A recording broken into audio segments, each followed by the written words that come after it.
What you're looking at is the Kawasaki Ninja 300 for the year 2023. It is back with the BS6 Phase 2 update, and this is a motorcycle that needs no introduction. The Ninja 300 has always been a very special motorcycle, just like any other Kawasaki in the country. It's been doing rounds in the country for almost 10 years now in multiple avatars, but the core idea has always been the same. It hasn't changed dramatically, or whatever the regulation changes that have been made to the motorcycle are the changes. Everything else remains the same, but of course in between we knew that Kawasaki was doing something, and they did that. The Ninja 300 is now localized. If you forgot, I'm just going to tell you about it.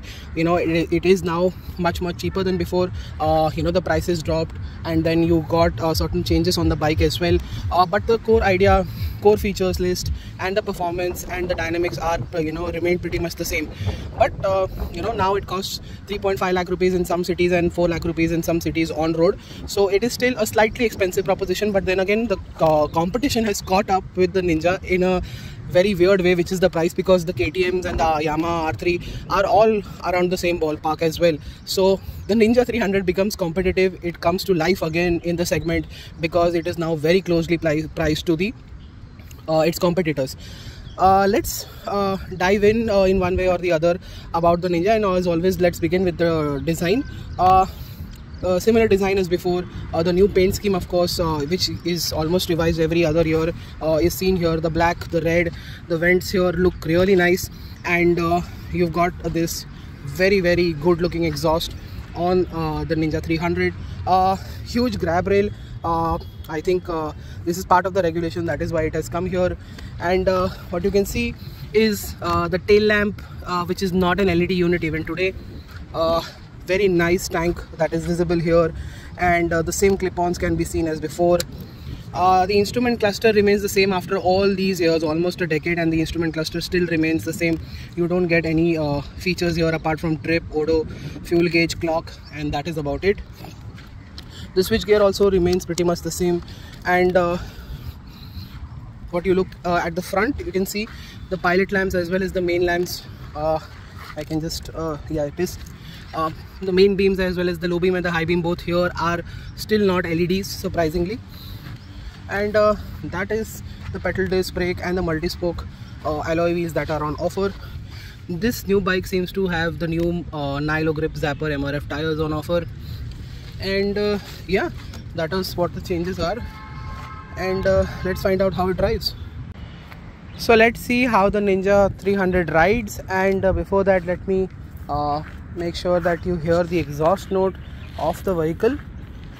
Let's start.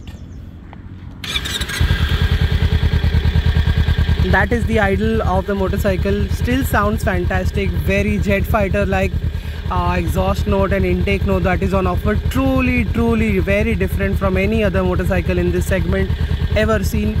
Now let's rev it a bit.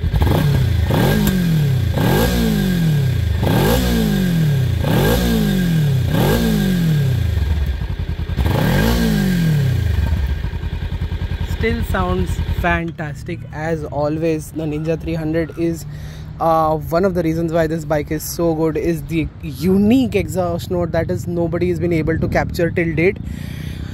Most importantly, how does it ride? What are the changes after the BS6 Phase 2? And we've actually could not even ride the BS6. Once BS6 happened, also we couldn't ride it. So after hearing the exhaust note, what is the Kawasaki Ninja 300 like to ride? Well, it makes 38 bhp of power and 26 Nm of torque in the BS6 Phase 2 avatar. So the torque is down by 1 Nm, and the bhp is also down by 1.5 as well. So slight degrade in power and torque, but not much when it comes to feeling it, because it is still a rev happy motor. It is still a top end friendly motor. Under 7000 rpm it's also got good low end and mid range torque. Post 7000 rpm it just screams and pulls all the way till 13500 rpm. That is where its red line limit is, and it does crazy speeds. Once you hit 13,000 rpm, you need to make sure there is an empty road ahead, because it will go so smoothly and so quickly and so effortlessly that you look down on the speedometer and see that you are already doing 120 plus. So it's got that performance, it's got that torque at the top end. and below 7,000 rpm also there is not much of an issue. So riding it in the city is also not a big problem, unless you're coming from a cruiser, a very high torque motorcycle. It should not be a problem, and something that you will also get used to easily as well. Engine very smooth, very refined, hardly any vibrations. Heat is very well managed, as always since day one. Vibrations are well in check, hardly any vibrations at the handlebar. And you know, this is a brand new motorcycle, and yet it is so refined. So it shows that once the engine is run in quickly, you know, well, after 1000 rpm, this motorcycle will behave even more smoothly. The effortless behavior of this engine is truly what takes you away. At the same time, the fantastic exhaust note all the time that you can hear is brilliant. Of course, the exhaust note has been muted a little bit. It isn't as loud as before, but it still maintains 100% of the character that it always had. So you know, it's the regulation changes that have, you know, slightly muted it down, but not a big change in character or sound, or you know, even in terms of decibel, it is still quite loud. People, when you're revving it, it is going to grab a lot of attention on the road because it is loud enough to make you know, make you stand out. But when it comes to handling, the ground clearance is on the lower side, and so you will have to be you know, careful at very speed breakers. If you're going very slow, if you know, just ride it over normally, it should not be a problem.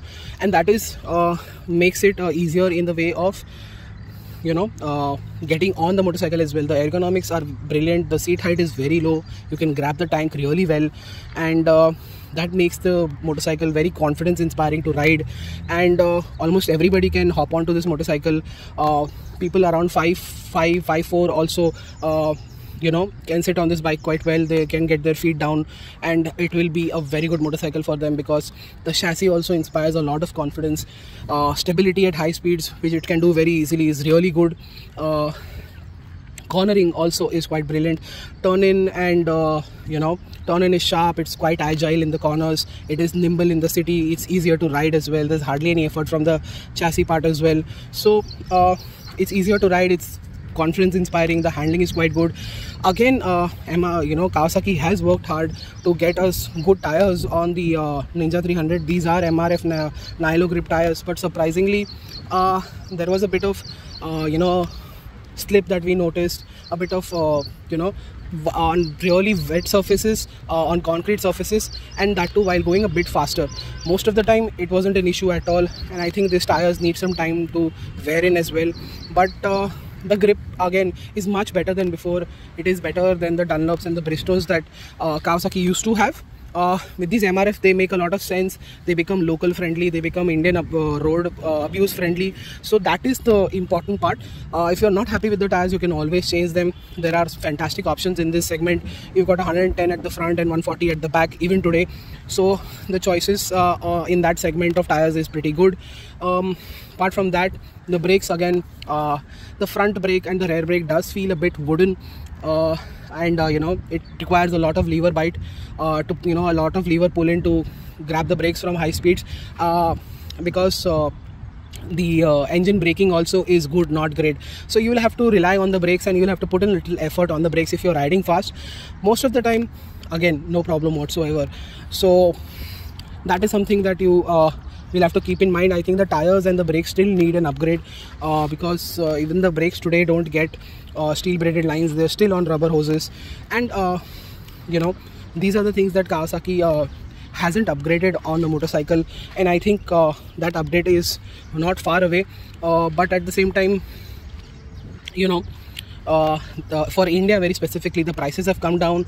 It has become more approachable. The bike has always been you know, great. Now the pricing is better. The service cost has come down dramatically, and this is what the BMW G310 RR also did, and they found success with the Ninja 300. Also Kawasaki has found success, and you know, it's been doing really well. The sales numbers are great, coming back after a long hiatus. It makes a lot of sense for you to consider this motorcycle, because like I said, the engine is characterful, beautiful, very fun to ride, and it still retains its old character. I remember riding it in 2013, then again sometime in between this decade, and now again, and this motorcycle just does not disappoint. In this segment, it is a very, very good motorcycle. Of course, it feels a bit dated as well. It holds its line, you know, almost. It isn't as sharp as the KTM or you know, but still, as a everyday commuting motorcycle, it can still do track days, it can commute, it can tour a lot. That 17-liter fuel tank gives you almost 500 plus kilometers of range with almost 32 kilometers to the liter. The mileage is also spectacular. It hasn't come down. Back then we used to get 33, 34, now it's getting that 32, 33. So I think it's still in the same ballpark, and this motorcycle just is a complete thing. The pricing is slightly higher, but then again, what you're getting is a very bulletproof, reliable motorcycle that can do it all for a year. If I had bought a Ninja 300 in 2011 or 2012, a decade later, it would still run the same way. I know some owners of the Ninja 300 and they still say that the motorcycle still behaves the same. So that is a big testament to the fact that the Ninja 300 will not disappoint you. It will show you a new way, but at the same time, Kawasaki needs to upgrade a lot of things on this motorcycle. I'm sure they didn't know about it, and when the new Ninja 300 comes in, that will be a separate case altogether. We don't know when it's coming in. Most likely, just like any other Kawasaki, it will be a surprise one day. It will be launched globally and then it will make its way to India. Until then, have a look at this motorcycle. Go to your nearest Kawasaki dealership and tell us if you have, tell us what you think, and if you have any questions, leave them in the comment section below. Until then, thank you so much for watching. Follow us on our website and social media for everyday updates. Goodbye.